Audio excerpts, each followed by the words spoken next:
Students, வணக்கம். SMS Easy Maths channel வாழ்த்துக்கள். 11th Maths Chapter 9 Exercise 9.5ல question number 4 இந்த வீடியோல நம்ம பார்க்க போறோம். இந்த 4th questionல ரெண்டு பார்ட்ஸ் இருக்கு. முதல்ல நம்ம first part பார்ப்போம். First part என்னன்னா f of xங்கிறது ஒரு ஃபங்க்ஷனோட டெஃபினிஷன் கொடுத்திருக்கு. x not equal to 1 னா இது யூஸ் பண்ணனும். x equal to 1 னா 2 யூஸ் பண்ணனும். இப்போ x0 என்கிற பாயிண்ட்ல இந்த ஃபங்க்ஷன் இந்த சார்பு தொடர்ச்சியானதான்னு செக் பண்ணணும். அதுக்கு காரணம் கொடுக்கணும். x0 என்கிற பாயிண்ட்ல இந்த கொடுத்திருக்கிற ஃபங்க்ஷன் கண்டினியூஸா இல்லையான்னு செக் பண்ணணும். Explain with reasons. என்ன காரணத்தினால கண்டினியூஸ், என்ன காரணத்தினால கண்டினியூஸ் இல்லைங்கிறத நம்ம எக்ஸ்பிளைன் பண்ணணும். இப்போ இந்த ஃபங்க்ஷனை பாருங்க. f of x is equal to இது, x not equal to 1 னா இது, x equal to 1 னா 2. இப்போ இந்த நம்பர் லைனுக்கு பக்கத்துல இத முதல்ல நம்ம எழுதுவோம். அப்படின்னா நமக்கு அண்டர்ஸ்டாண்ட் பண்றதுக்கு கொஞ்சம் ஈஸியா இருக்கும். இதான் நம்ம நம்பர் லைன். இப்போ இந்த பாயிண்ட் 0 ன்னு வச்சா இது 1 2 அப்படி போகும். இங்க -1 -2 நம்பர் லைன்ல. இப்போ x equal to 1 இல்லன்னா, இந்த 1 இல்லன்னா இந்த பாயிண்ட்க்கு not equal to 1 அப்படின்னா இந்த பக்கம் 1க்கு இந்த பக்கம் ஆனாலும் சரிதான், அந்த பக்கம் ஆனாலும் சரிதான். f of x ஓட டெஃபினிஷன் இது. இப்போ இந்த 1ங்கிற பாயிண்ட்ல மட்டும்தான் வேற டெஃபினிஷன். இந்த பக்கமும் ஒரே டெஃபினிஷன் தான். நமக்கு இத யூஸ் பண்ணி நம்ம கண்டினியூட்டி செக் பண்ணுவோம். எப்படின்னா கண்டினியூட்டி செக் பண்றதுக்கு 3 கண்டிஷன்ஸ் இருக்கு. முதல் கண்டிஷன் என்னன்னா, ஏதாவது ஒரு பாயிண்ட்ல ஒரு ஃபங்க்ஷனுக்கு கண்டினியூட்டி செக் பண்ணணும்னா அந்த பாயிண்ட்க்கு பக்கத்துல நெய்பர்ஹுட்னு சொல்லுவோம். நெய்பர்ஹுட்ல இந்த ஃபங்க்ஷனுக்கு டெஃபினிஷன் இருக்கணும். Defined on the neighbourhood of the concerned point. இப்போ 1ங்கறத நம்ம பாயிண்ட், நம்ம அந்த 1ல தான் செக் பண்ண போறோம். இப்போ 1ங்கற பாயிண்ட்க்கு நெய்பர்ஹுட்ல டெஃபினிஷன் இருக்கணும். ஒரு புள்ளியில தொடர்ச்சியானது அப்படின்னு பார்க்கணும். ஒரு சார்பு தொடர்ச்சியானது அப்படின்னு கண்டுபிடிக்கணும்னா முத கண்டிஷன் என்னன்னா, அந்த பாயிண்ட்க்கு அந்த புள்ளியின் அண்மை பகுதியில், அதுக்கு பக்கத்துல இந்த இடத்துல அண்மை பகுதியில் சார்புக்கு வரையறை இருக்க வேண்டும். இப்போ நம்ம 1ங்கிற பாயிண்ட்ல செக் பண்றோம். இதான் நெய்பர்ஹுட்னா இந்த பக்கமும் டெஃபினிஷன் இருக்கு, இந்த பக்கமும் டெஃபினிஷன் இருக்கு. அப்ப 1ங்கிற பாயிண்ட்க்கு நெய்பர்ஹுட்ல f of x is defined. 1ங்கிற புள்ளியின் அண்மை பகுதியில இந்த f of x வரையறுக்கப்பட்டுள்ளது. முதல் கண்டிஷன் அத நம்ம எழுதுறோம். f of x is defined on the neighborhood of x equal to 1. f of x ஆனது x equal to 1 இன் அண்மை பகுதியில் வரையறுக்கப்பட்டுள்ளது. இங்க x0 தான் 1. இதுல x0 போட்டாலும் தப்பு இல்ல. ஒரு கன்சர்ன்ட் பாயிண்ட் 1ங்கிற பாயிண்ட் அவ்வளவுதான். அப்ப முதல் கண்டிஷன் கரெக்ட். இரண்டாவது கண்டிஷன் என்னன்னா, எந்த பாயிண்ட்ல கண்டினியூட்டி நம்ம செக் பண்ணணுமோ அந்த பாயிண்ட்ல லிமிட் வேல்யூ இருக்கணும். Limit exist at the point. அந்த எந்த புள்ளியில் தொடர்ச்சியானதுன்னு நம்ம நிரூபிக்கணுமோ அந்த புள்ளியில இதுக்கு எல்லை மதிப்பு கண்டுபிடிக்க முடியும். அப்படி வரணும். இப்போ நமக்கு லிமிட் வேல்யூ கண்டுபிடிப்போம். லிமிட் வேல்யூ கண்டுபிடிக்க முடிஞ்சா அடுத்த பாயிண்ட் போகணும். இப்போ இதுல லிமிட் எடுக்கிறது எப்படின்னா, இந்த பாயிண்ட்ல லெஃப்ட் லிமிட் எடுக்கணும், ரைட் லிமிட் எடுக்கணும். இங்க லெஃப்ட் லிமிட்டும் ரைட் லிமிட்டும் சேமா தான் வரும். ஏன் வரும்னா, இந்த பக்கத்துலயும் இதுதான் டெஃபினிஷன், இந்த பக்கத்துலயும் இதுதான் டெஃபினிஷன். அப்ப ஒரே அடியா நம்ம லெஃப்ட் லிமிட் ரைட் லிமிட் எடுக்காம லிமிட் வேல்யூ கண்டுபிடிக்கலாம். இடது பக்கமும் வரையறை சேம், வலது பக்கமும் வரையறை சேம். அப்படின்னா எல்லை மதிப்பு இங்க இருந்து எடுத்தாலும் இங்க இருந்து எடுத்தாலும் ஒண்ணு போலதான் வர முடியும். அதனால நம்ம இடப்பக்க எல்லை வலப்பக்க எல்லைன்னு எடுக்காம ஒரே அடியா எல்லை மதிப்பு கண்டுபிடிக்கிறோம். அப்ப limit x tends to 1 of f of x is equal to limit x tends to 1 of x square minus 1 by x minus 1. இதான் ஃபங்க்ஷன். இப்போ x க்கு 1 போட்டா மேல 1 square minus 1 னா 0, கீழ 1 போட்டா 1 minus 1 0, 0 by 0 ன்னு வரும். அப்போ இதுக்கு ஏதாவது ஃபார்முலா இருக்கா அப்படின்னு நம்ம செக் பண்ணி பார்க்கணும். நமக்கு ஒரு ஃபார்முலா தெரியும். Limit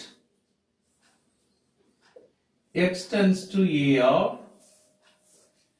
x power n minus a power n by x minus a equal to n into a power n minus 1. இப்படி ஃபார்முலா இருக்கு. x tends to a of இங்க வரக்கூடிய x இங்க இருக்கும், இங்க வரக்கூடிய a இங்க இருக்கும், பவர்ல n இருக்கு. அப்படின்னா n into a power n minus 1 னு ஃபார்முலா தெரியும். இப்போ நமக்கு x power n minus a power n 1 நம்ம 1 ஸ்கொயர் னு கூட போடலாம். equal to அப்ப n into இதான் n, a ங்கிறது 1, 1 பவர் n minus 1, அப்ப 2 minus 1 equal to 1 power 2 minus 1 னா 1 power 1, 1 power 1 னா அதுக்கு வேல்யூ 1, அப்ப 2 into 1, ஆன்சர் வந்து 2. அப்ப லிமிட் வேல்யூ எக்ஸிஸ்ட், எல்லை மதிப்பு உள்ளது அப்படின்னு இரண்டாவது பாயிண்ட் ஆயிட்டு. இப்போ தேர்ட் கண்டிஷன் என்னன்னா வேல்யூ ஆஃப் த ஃபங்க்ஷனும் லிமிட் வேல்யூ ஈக்குவலா இருக்கணும். எல்லை மதிப்பும் சார்பின் மதிப்பும் அந்த புள்ளியில சேமா வரணும், ஒண்ணு போல இருக்கணும். இதுதான் நம்ம பாயிண்ட் 1. இந்த பாயிண்ட்ல லிமிட் வேல்யூ கண்டுபிடிச்சிட்டோம் 2. இந்த பாயிண்ட்ல எல்லை மதிப்பு 2 னு கண்டுபிடிச்சிருக்கோம். இப்போ இந்த பாயிண்ட்ல சார்பின் மதிப்பு அல்லது வேல்யூ ஆஃப் த ஃபங்க்ஷன் என்ன? x equal to 1 னா வேல்யூ ஆஃப் த ஃபங்க்ஷன் வந்து 2. அப்ப f of 1 equal to 2. இந்த x க்கு இங்க 1 போட்டா 2 எடுக்கணும். ஏன்னா x equal to 1 ல இது டெஃபினிஷன். அப்ப f of 1 equal to 2. இப்போ limit value 2, value of the function 2. எல்லை மதிப்புக்கு ஆன்சரும் 2, சார்பின் மதிப்பும் 2. அதனால நம்ம limit x tends to 1 of f of x is equal to f of 1 னு போடுறோம். Limit value equal to value of the function. இப்போ மூன்று நிபந்தனைகளும் சரியாயிட்டு. அதனால f of x is continuous at the point x equal to 1. இதுல x0 போட்டாலும் சரிதான். f of x ஆனது x equal to 1 என்ற புள்ளியில் தொடர்ச்சியானதுன்னு நம்ம ஆன்சர் எழுதலாம். இப்போ நம்ம செகண்ட் பார்ட் பார்ப்போம். செகண்ட் பார்ட் என்னன்னா x0 equal to 3. அப்ப 3ங்கிற புள்ளியில 3ங்கிற பாயிண்ட்ல இந்த f of x வந்து தொடர்ச்சியானதா அப்படின்னு செக் பண்ணணும். அதுக்கு காரணம் கொடுக்கணும். 3ங்கிற பாயிண்ட்ல f of x continuous or not அப்படிங்கறத செக் பண்ணி பார்க்கணும். ரீசன் கொடுக்கணும், எக்ஸ்பிளைன் வித் ரீசன். அந்த ஃபர்ஸ்ட் பார்ட் செய்த அதே மாதிரி தான். இப்போ x0 equal to 3. அப்ப 3ங்கிற பாயிண்ட்ல செக் பண்ண போறோம். அப்ப இந்த ஃபங்க்ஷனை நம்பர் லைனுக்கு பக்கத்துல எழுதுனா நமக்கு அண்டர்ஸ்டாண்ட் பண்றதுக்கு கொஞ்சம் ஈஸியா இருக்கும். இப்போ இதான் நம்பர் லைன். இத 0 னு வச்சா 1 2 3ங்கிற பாயிண்ட் இங்க இருக்கட்டும். இப்போ இந்த டெஃபினிஷன் எப்படின்னா x not equal to 3 னா இது யூஸ் பண்ணணும். x not equal to 3 னா இந்த 3 இல்லாத, அப்ப இதான் 3 கிடையாது, not equal to 3. அப்பனா அந்த பக்கமும் சரி இந்த பக்கமும் சரி இதுதான் f of x. x equal to 3 ல வந்தா மட்டும்தான் வேற டெஃபினிஷன். இப்ப இந்த பாயிண்ட்ல நம்ம செக் பண்ண போறோம். அப்ப கண்டினியூட்டி செக் பண்றதுக்கு மூணு கண்டிஷன்ஸ் நம்ம செக் பண்ணணும். அப்ப முதல் கண்டிஷன் என்னன்னா எந்த பாயிண்ட்ல கண்டினியூட்டி செக் பண்ணணுமோ அதுக்கு நெய்பர்ஹுட்ல f of x க்கு டெஃபினிஷன் இருக்கணும். எந்த புள்ளியில தொடர்ச்சி தன்மை செக் பண்ணணுமோ அந்த புள்ளியின் அண்மை பகுதியில், அண்மை பகுதினா 3 க்கு பக்கத்துல, இங்கேயும் இங்கேயும் 3 க்கு பக்கத்துல f of x க்கு வரையறை இருக்கணும். f of x என்னன்னு நமக்கு தெரியணும். அதுதான் முதல் கண்டிஷன். இங்க இந்த 3 னுடைய அண்மை பகுதி எப்படி வச்சோம்னா இந்த இடத்துல இங்கேயும் டெஃபினிஷன் இருக்கு, இங்கேயும் டெஃபினிஷன் இருக்கு. அப்ப முதல் கண்டிஷன் கரெக்டா வருது.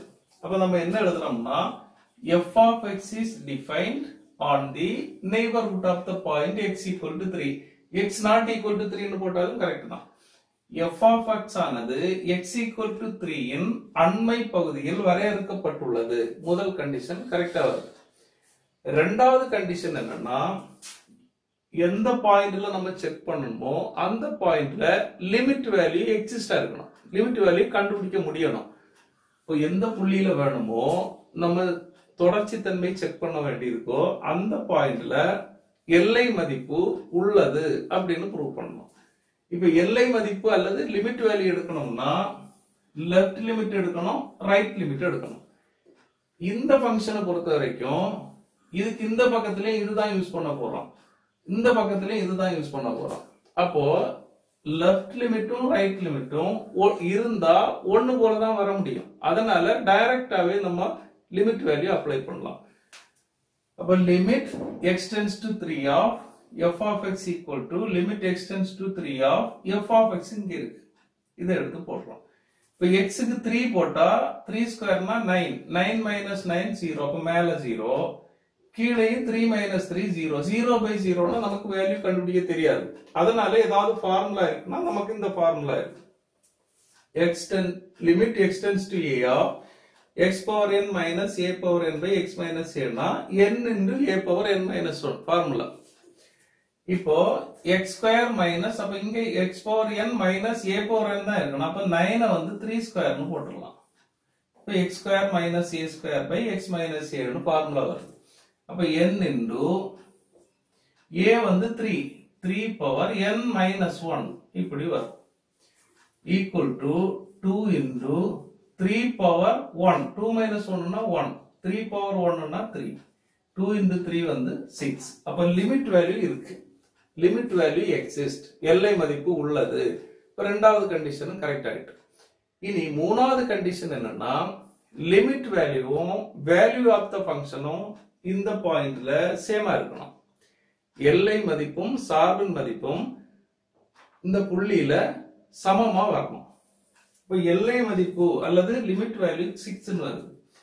சார்பின் மதிப்புனா x equal to 3 ல சார்பின் மதிப்பு, x equal to 3 ல சார்பின் மதிப்பு வந்து 5.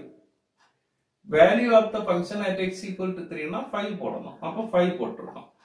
அப்ப லிமிட் வேல்யூ 6 வருது, வேல்யூ ஆஃப் த ஃபங்க்ஷன் 5 வருது, ஈக்குவலா வரல, அப்ப நாட் ஈக்குவல். அப்ப தேர்ட் கண்டிஷன் ஃபெயில் ஆயிருது. அதனால that f of x is not continuous at x equal to 3.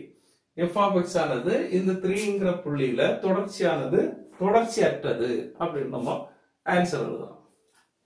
Okay students, இந்த வீடியோ உங்களுக்கு ஹெல்ப்ஃபுல்லா இருந்தா லைக் பண்ணுங்க, உங்க ஃப்ரெண்ட்ஸுக்கு எல்லாம் ஷேர் பண்ணுங்க, கமெண்ட் செக்ஷன்ல கமெண்ட் பண்ணுங்க, இந்த சேனலை சப்ஸ்கிரைப் பண்ணுங்க. தேங்க்யூ.